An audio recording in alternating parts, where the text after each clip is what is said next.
Hello दोस्तों, हिंदी कक्षा में आपका स्वागत है। आज से हम कक्षा 7 हिंदी की पूरक पाठ्य पुस्तक बाल महाभारत कथा की शुरुआत करेंगे। आज हम इस वीडियो में अध्याय 1 और अध्याय 2 पढ़ेंगे। पहले अध्याय महाभारत कथा में महाभारत की पूरी कहानी को संक्षेप में बताया गया है और दूसरे अध्याय में हम देवव्रत के बारे में जानेंगे। बाल महाभारत कथा में कथा के पात्रों व घटनाओं को अलग अलग खंडों में बांटा गया है, जिससे हम उनको अच्छी तरह जान सके। तो इसको समझने के लिए आपको इस पूरे वीडियो को बहुत ही ध्यान से सुनना पड़ेगा। तो हम पहला अध्याय शुरू करते हैं। महाभारत की कथा महर्षि पराशर के कीर्तिमान पुत्र वेद व्यास की देन है। व्यास जी ने महाभारत की यह कथा सबसे पहले अपने पुत्र शुकदेव को कंठस्थ कराई थी। कंठस्थ यानी याद कराई थी, और बाद में अपने दूसरे शिष्यों को। तो महाभारत की कथा किसकी देन है? महर्षि पराशर के कीर्तिमान पुत्र वेद व्यास की देन है। और इन्होंने सबसे पहले यह कथा किसको कंठस्थ कराई थी? अपने पुत्र शुकदेव को, और उसके बाद अपने शिष्यों को।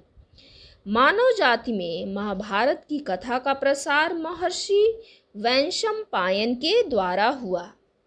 वैशंपायन व्यास जी के प्रमुख शिष्य थे। ऐसा माना जाता है कि महाराजा परीक्षित के पुत्र जन्मेजय ने एक बड़ा यज्ञ किया। इस महायज्ञ में सुप्रसिद्ध पौराणिक सूत जी भी मौजूद थे। सूत जी ने समस्त ऋषियों की एक सभा बुलाई।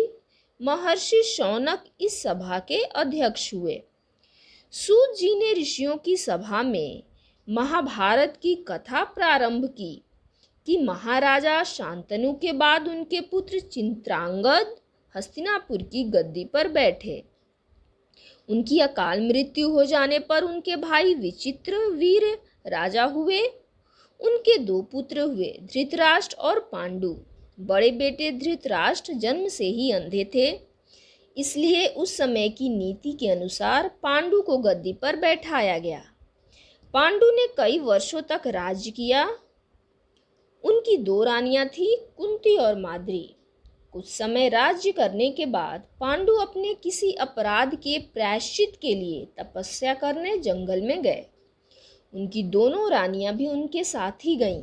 वनवास के समय कुंती और माद्री ने 5 पांडवों को जन्म दिया। कुछ समय बाद पांडु की मृत्यु हो गई।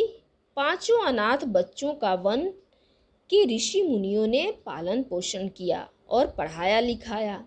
जब युधिष्ठिर 16 वर्ष के हुए तो ऋषियों ने 5 कुमारों को हस्तिनापुर ले जाकर पितामह भीष्म को सौंप दिया। 5 पांडव बुद्धि से तेज और शरीर से बली थे। उनकी प्रखर बुद्धि और मधुर स्वभाव ने सबको मोह लिया था। यह देखकर धृतराष्ट्र के पुत्र कौरव उनसे जलने लगे और उन्होंने पांडवों को तरह तरह से कष्ट पहुंचाना शुरू किया।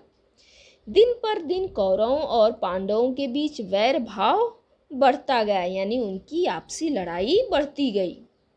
अंत में पितामह भीष्म ने दोनों को किसी तरह समझाया और उनके बीच संधि कराई, यानी मेल कराया। भीष्म के आदेशानुसार कुरु राज्य के 2 हिस्से किए गए।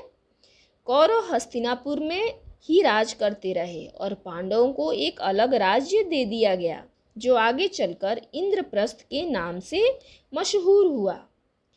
इस प्रकार कुछ दिन शांति रही। उन दिनों राजा लोगों में चौसर खेलने का आम रिवाज था। राज्य तक की बाजियां लगा दी जाती थीं। इस रिवाज के मुताबिक एक बार पांडव और कौरवों ने चौपड़ खेला। कौरवों की तरफ से कुटिल शकुनी खेला। उसने युधिष्ठिर को हरा दिया। इसके फलस्वरूप पांडवों का राज्य छिन गया और उनको 13 वर्ष का वनवास भोगना पड़ा। उनमें से एक शर्त यह भी थी कि 12 वर्ष के वनवास के बाद 1 वर्ष अज्ञातवास करना होगा। उसके बाद उनका राज्य उन्हें लौटा दिया जाएगा। द्रौपदी के साथ 5 पांडव 12 वर्ष वनवास और 1 वर्ष अज्ञातवास में बिताकर वापस लौटे। पर लालची दुर्योधन ने लिया हुआ राज्य वापस करने से इनकार कर दिया। अतः पांडवों को अपने राज्य के लिए लड़ना पड़ा। युद्ध में सारे कौरव मारे गए। तब पांडव उस विशाल साम्राज्य के स्वामी हुए। इसके बाद 36 वर्ष तक पांडवों ने राज्य किया और फिर अपने पोते परीक्षित को राज्य देकर द्रौपदी के साथ तपस्या करने हिमालय चले गए। संक्षेप में यही महाभारत की कथा है।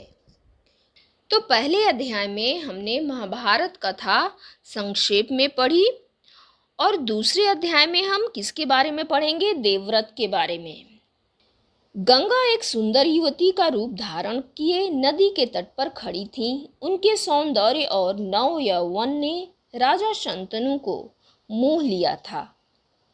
गंगा बोली, राजन, आपकी पत्नी होना मुझे स्वीकार है, पर इससे पहले आपको मेरी शर्तें माननी होंगी। क्या आप मानेंगे? राजा ने कहा, अवश्य। राजा शांतनु ने गंगा की सारी शर्तें मान ली और वचन दिया कि वह उनका पूर्ण रूप से पालन करेंगे।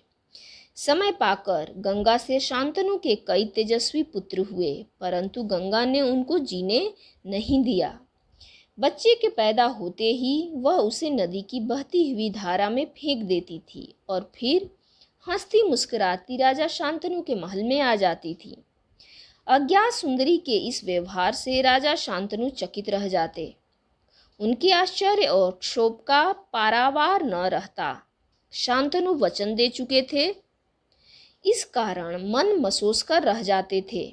7 बच्चों को गंगा ने इसी भांति नदी की धारा में बहा दिया। 8वां बच्चा पैदा हुआ। गंगा उसे भी लेकर नदी की तरफ जाने लगी तो शांतनु से न रहा गया। बोले, माँ होकर अपने नादान बच्चों को अकारण ही क्यों मार दिया करती हो? यह घृणित व्यवहार तुम्हें शोभा नहीं देता है। राजा की बात सुनकर गंगा मन ही मन मुस्कुराई, परंतु क्रोध का अभिनय करती हुई बोली, राजन, क्या आप अपना वचन भूल गए हैं? मालूम होता है कि आपको पुत्र से ही मतलब है, मुझसे नहीं। आपको मेरी क्या परवाह है? ठीक है, पर शर्त के अनुसार मैं अब नहीं ठहर सकती। हाँ, आपके इस पुत्र को मैं नदी में नहीं फेंकूंगी। इस अंतिम बालक को मैं कुछ दिन पालूंगी और फिर पुरस्कार के रूप में आपको सौंप दूंगी। यह कहकर गंगा बच्चे को साथ लेकर चली गई। यही बच्चा आगे चलकर भीष्म पितामह के नाम से विख्यात हुआ। गंगा के चले जाने से राजा शांतनु का मन विरक्त हो गया। उन्होंने भोग विलास से जी हटा लिया और राजकाज में मन लगाने लगे। एक दिन राजा शिकार खेलते खेलते गंगा के तट पर चले गए तो देखा किनारे पर खड़ा एक सुंदर और गठीला युवक गंगा की बहती हुई धारा पर बाण चला रहा था।